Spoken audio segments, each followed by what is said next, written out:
Welcome to Extremely Good Parenting with Kara Carrero, where great parenting is about being intentional in how we raise our kids, not the good or bad days that we might have. This is episode number 1, and today we're talking about how hard being a parent is and the days you feel like you're going to break. If this is your first time listening, which it probably is, then thanks for stopping by, and I hope we can be friends. I'm going to be broadcasting twice a week, and I hope you'll join me again soon. Chime in while you're listening by tweeting me at @KaraCarrero, and you can also tweet our guest at @Dirt and Boogers. And don't forget to stop by extremelygoodparenting.com. You can sign up for our newsletter, and you can also get information from the show there. While you stop by, check out my new book available in paperback and digitally on Amazon. It's called Troubleshooting Toddlerhood, and it's a peaceful approach to handling and surviving the early toddler years. I also wanted to give you just a quick note before we get started that while Amanda and I tried to record this several times, we encountered a lot of technical difficulties, and this is our first show, so I hope that any sort of quality is not an indication of the quality of work that's inside of this recording. So please be gracious, and I hope that you can enjoy the show and that you can enjoy many shows to come. Hi, everyone. I am so excited. It's our very first true Extremely Good Parenting podcast, and I have Amanda from Dirt and Boogers here with me on the show, and I could not be more thrilled to have her. I am a huge fan of her blog, and I've gotten to meet her in real life, and she's so much fun to be around, and I think that you will love her just as much as I do. So before we get started and before I truly get to introduce her, I'm going to go ahead and give my Extremely Good of the Week. And that is the, newish song that talks about it's good to be alive right about now. And it really is. We live in an amazing world, and it's exciting to be parents, even on the hard days. So today we're talking about how hard parenting is and that we're about to break. And yes, we need help, especially with these 0 to 5-year-olds, because sometimes they can just drive you crazy. That's what we're trying to do, a positive spin to these difficult moments in parenthood. And it's good to be alive regardless of how hard the day was. Now, we'll introduce Amanda. What's your Extremely Good of the Week? Hi. My Extremely Good of the Week was watching my son yesterday, my 3-year-old. He was standing in the window waiting for his brother to get off the bus. And as his brother walked to the house, he was jumping up and down and so excited to see his brother again. And when he walked in the door, they loved on each other and hugged each other and said how much they missed each other. And it just made my heart want to explode. Just seeing my 2 kids love each other so much. It was just the best feeling in the world. It's so special to watch as a parent. It really is. Yeah. Okay, so we want to get to know you just a little bit.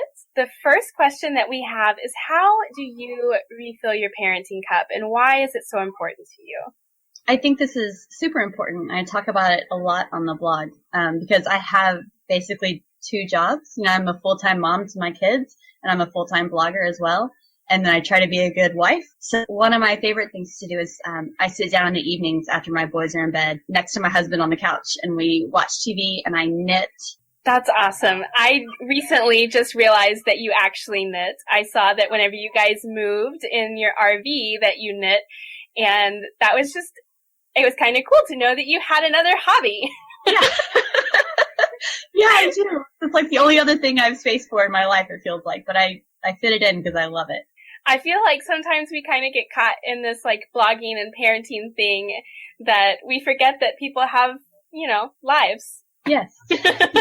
Outside of that. I don't know where we have time for that, but we do. But we do. We make time for it. The next question is, what is your best parenting fail story? Yeah, I have one big one. My 5-year-old was then 3, and we were watching morning cartoons. I had my laptop in my lap, trying to multitask, trying to vlog and watch my kids. And I had my coffee cup in my hand. And he was being 3 and kind of jumping on the couch. So I reminded him to sit down several times. And then he leaned over and knocked my arm. I think he was just trying to give me a hug or something. And he spilled coffee all over my computer. I just lost it. I mean, just completely lost it. I felt like outside of my body in anger. I was so angry. Later on, I wrote a post about how I needed to stop yelling at my kids. And that really changed. That started this whole path of this not yelling and this parental anger that I talk about a lot on my blog. And it's changed, my blog's trajectory. And it's also changed me into being a more positive parent and more cognizant of my own anger. So it was a really big parenting fail, but also kind of a win at the same time. Still remember it like it was yesterday. For those of you listening, she even has set office hours. So we are in her office hours right now. Yes, that is one big change. I no longer try to blog and take care of my kids at the same time. It just doesn't work. It doesn't. It's hard. Yeah. Yeah. You end up doing both of them really bad. If you can just compartmentalize it a little bit, then you can really focus and be the best you can be at both. There is a phrase that really stuck with me whenever I was in high school that somebody said that how you do anything is how you do everything. It's that idea that, if you're really rocking it in one area, you're probably doing awesome in another area as well. And you're really diligent in both areas, or you're really failing in both areas. Good thing to remember. It really kind of resets my mind every once in a while. Yeah. Okay, so what's your favorite age to parent and why? And also, what makes you an extremely good parent? I love them when they turn 2 until about, 3.5, 4-ish. Like, that is just like my favorite age, because they're still like babyish. They want to cuddle and love on you, but they're gaining all this language, and they have these sweet little voices, and they're so playful, and I love them. And I always have, even before I had my kids. Like, that was where I wanted to be. And how am I a good parent? Depends on what day you ask me. I think I'm really playful, and I bring a lot of play energy into our family. So when things are really bad, I'm really good at switching things around to make it more fun, and I can infuse this level of play with my kids, especially when I'm in a really bad place. I have to be really cognizant of it, but I'm capable of going from a really angry mood to, it's a lot of willpower, but I can switch it around, and it's just taking practice. I swear it's just practice.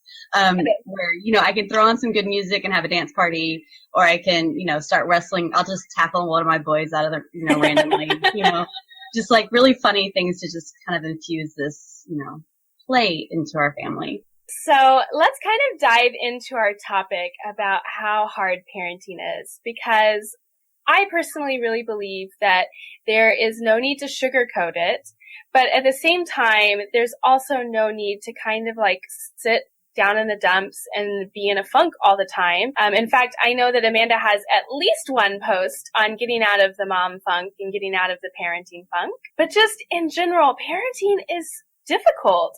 So I want to first say that if you're listening to this and you do struggle with yelling, or you do struggle with anger, but kind of like Amanda said in her parenting fail story, she's actually kind of turned this fail into a win, and she offers this amazing class called Mama's Anger Management. So if you want to check the show notes, you can get a link to that, and I can hook you up with Amanda, and she can really revolutionize some of the way that you parent in the moment. So I just want to plug for you there. I'm going to let you start and kind of lead us into this hard parenting aspect. So I've worked a lot over the years with parents in a lot of different capacities. And one of the things that I've discovered is that every parent gets angry at their kids. I swear every single parent I've ever met gets angry at their children, but people don't talk about that anger. They don't talk about the frustration because it's not an easy thing to talk about, because we don't want to sound like we don't know what we're doing, or that we're being abusive, or that we're hurting our children, or things like that. But when it comes down to it, every parent reaches that point. And it happens for a lot of different reasons. And a lot of times I hear that, well, my kid did this, my kid did that. and they're not listening to me. They're the ones that are causing this. And that may be true that, yes, your child didn't listen to you, but that was like the straw that broke the camel's back. Most of the time, there's a whole level of things leading up to that one little thing, like the coffee spilling on the computer for me. Mm-hmm. I was already in a mom funk. I talk about my mom funk a lot, where I was not happy. I was not living a fulfilled life. I was living in a new town where I didn't know anybody. I had a baby and a 3-year-old, and I was in a funk and I wasn't in a good place. And if I were in a better place that morning emotionally, then I probably would not have yelled so extremely at my son. Anger isn't just about that one moment. It's about learning to take care of yourself and learning about your triggers before they get to that point that you absolutely fall apart and you start yelling and screaming. And that's kind of the things that I cover in my yelling course. We go from the very beginning of like, how are you raised? How did you see your parents deal with their anger? And are you just cycling, redoing the cycle with your own kids? How are you taking care of yourself or not taking care of yourself so that you can be the best parent that you can be for your kids, so you don't reach that breaking point? There is no perfection in this. Mm-hmm. You will do better. Your yelling will be less frequent and less intense, but at some point you're going to yell again because we're human and we get angry, and that's okay.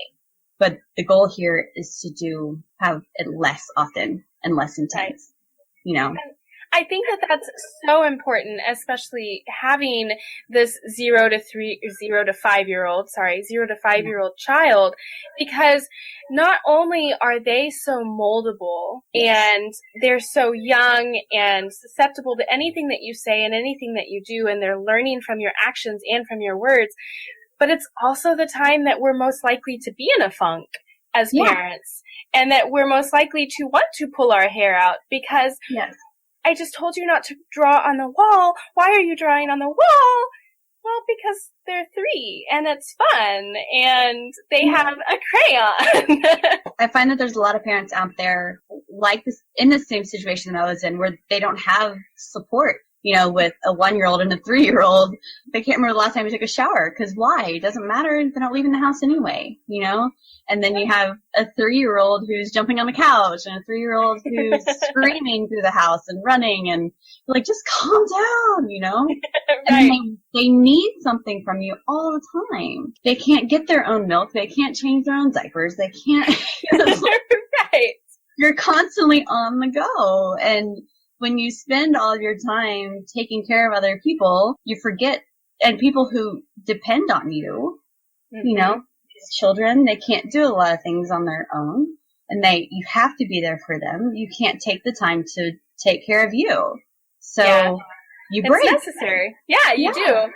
I even told my husband this morning, I was like, I brushed my hair. And he was like, that's a big deal. I was like, yes, I have not brushed my hair like this in a week. Yeah.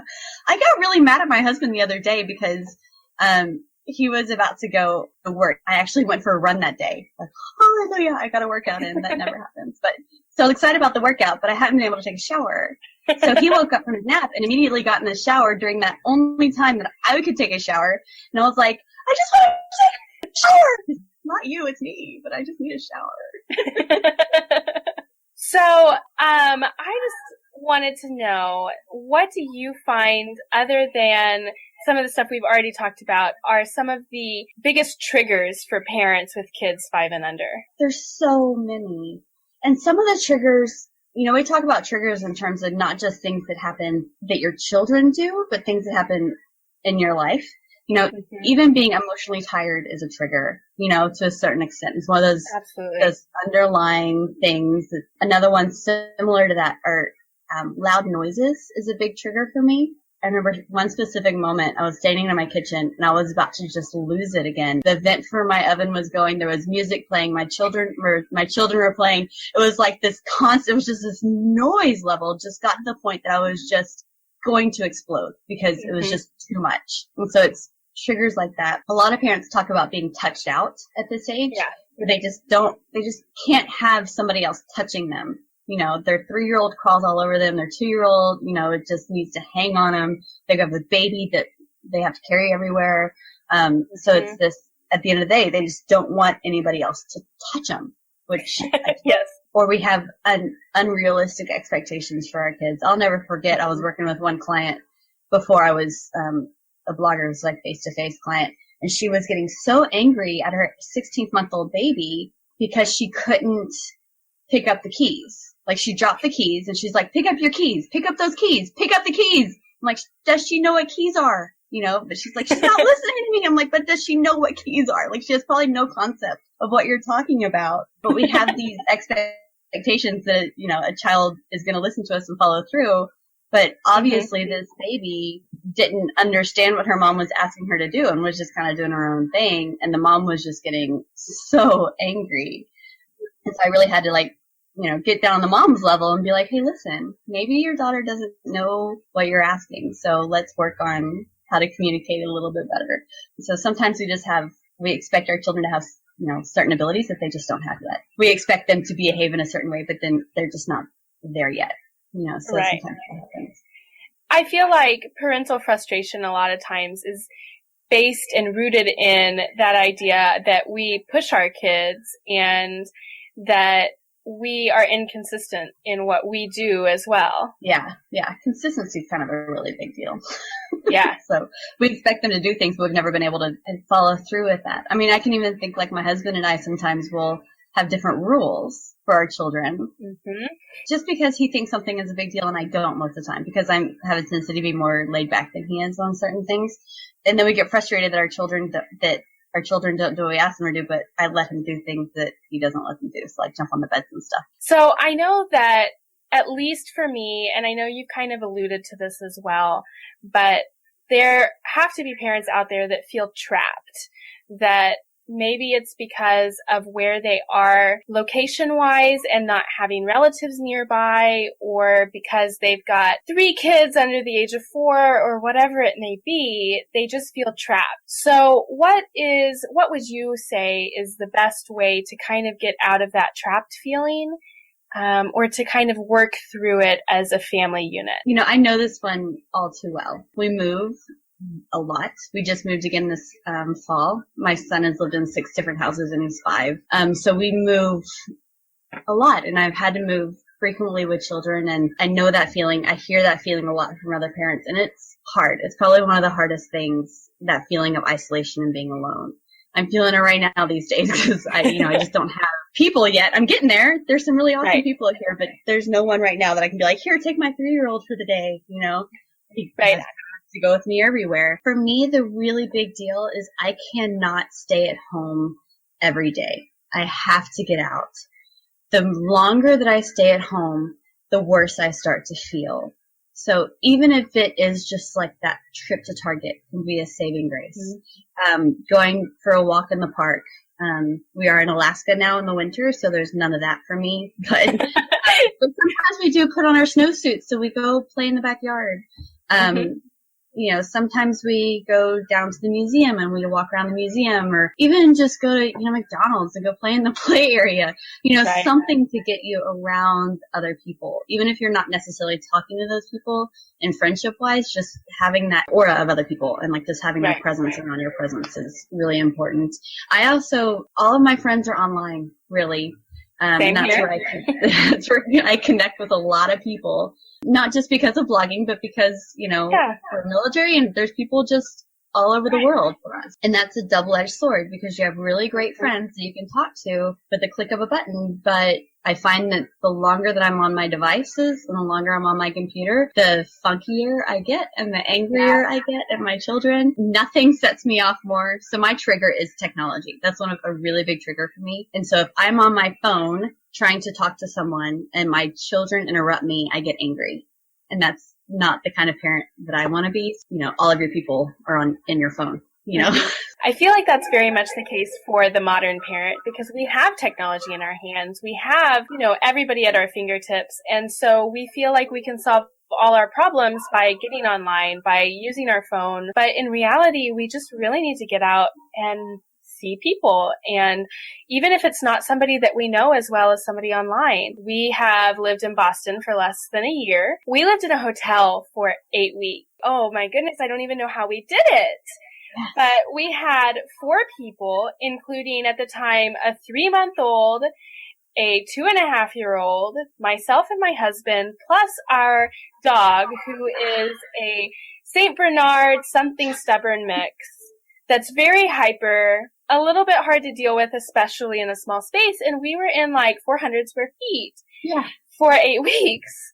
But I found that even just getting up every single morning at the same time to go get breakfast, I not only saw the same hotel staff, I saw the same people eating. And so I developed like these very surface level friendships with other people staying at the hotel too. It helped.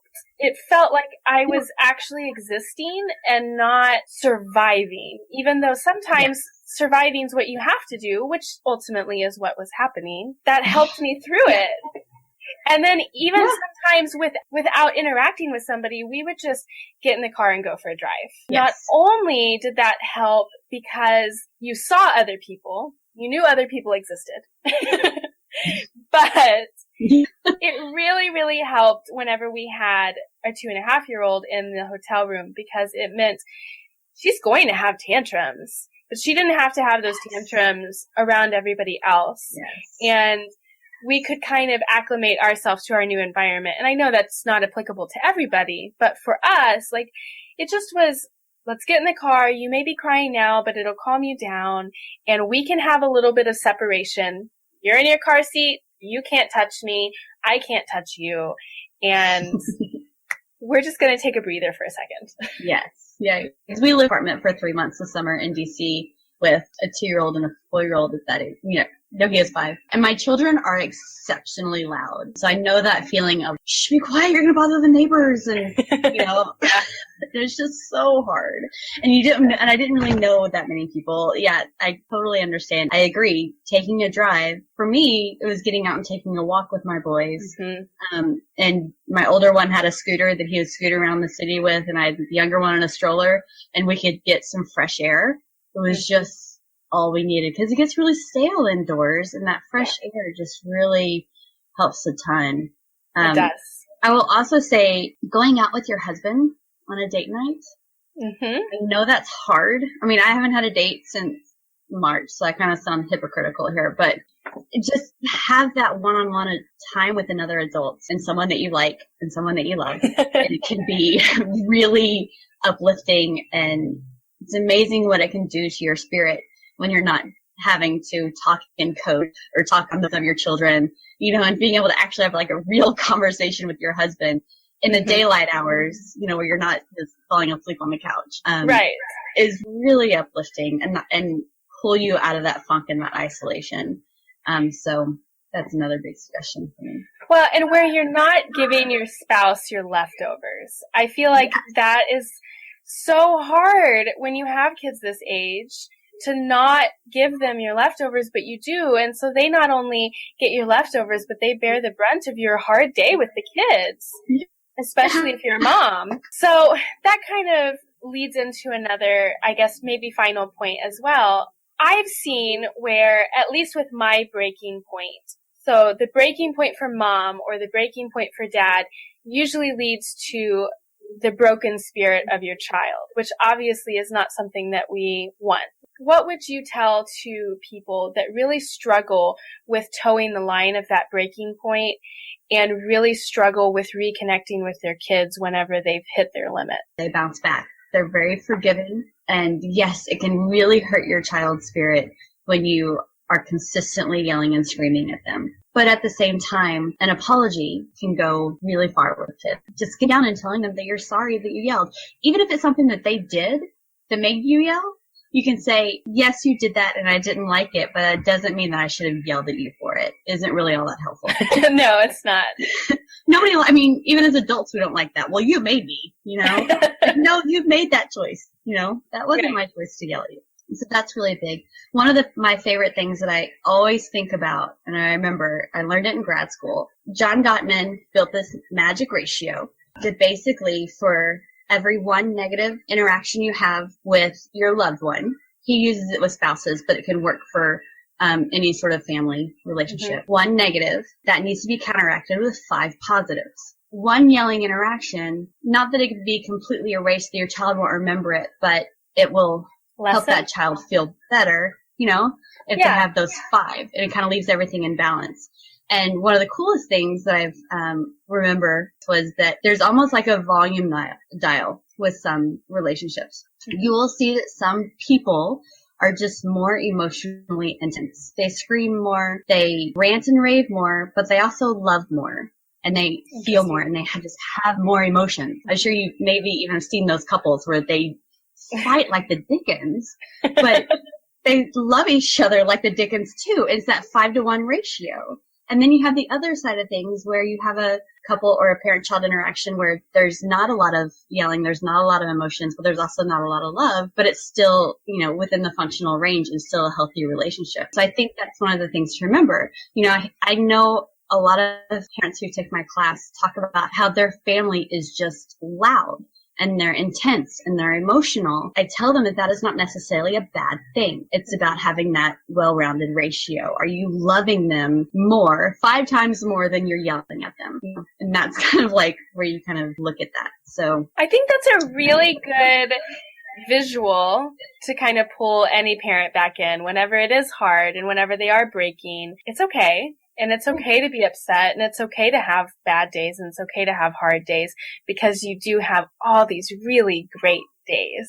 Yeah, I found this other TED Talk. There's just so much good stuff out there.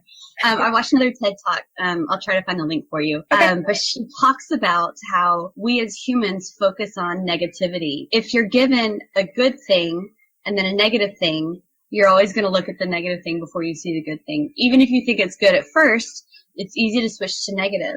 It doesn't work the other way. It's like we're hardwired to think that way. And it's so frustrating as a person. So I think I think that's why things like gratitude journals are really important. I yelled at my kids today. It was a terrible, horrible day because I yelled at them. I'm like, did you yell all day long at your children? Or did you have like a 5-minute yelling spree where you just lost it? Even if it's 30 minutes, but you just lost it. What were you doing all those other hours during the day? Did you not love on your children? Did you not take care of them? Did you not have happy interactions with them at all? It's about looking at the whole big picture and not just focusing on that negative piece of it. Definitely. I really like that. I think that's a good picture for people to hold on to. Yeah. Well, Amanda, thank you so much for sharing your bits of expertise and for being the very first Extremely Good Parenting episode. Sure. If you as listeners want to connect with Amanda, she will be in our Facebook group, and you can also find her on her blog, dirtandboogers.com, and I will go ahead and link to some of her best articles on her site and some of her resources so that you can get to know her a little better. Thank you so much. It was wonderful to be here. It was nice talking to you again. Well, that's it, everyone. Thanks for bearing with me on our very first show, and we made it. Don't forget to check out Amanda's Mama's Anger Management class. Go ahead, go to extremelygoodparenting.com, look for episode number 1. You'll find the show notes. You'll find everything that you need there, and I hope that you'll join us again next time.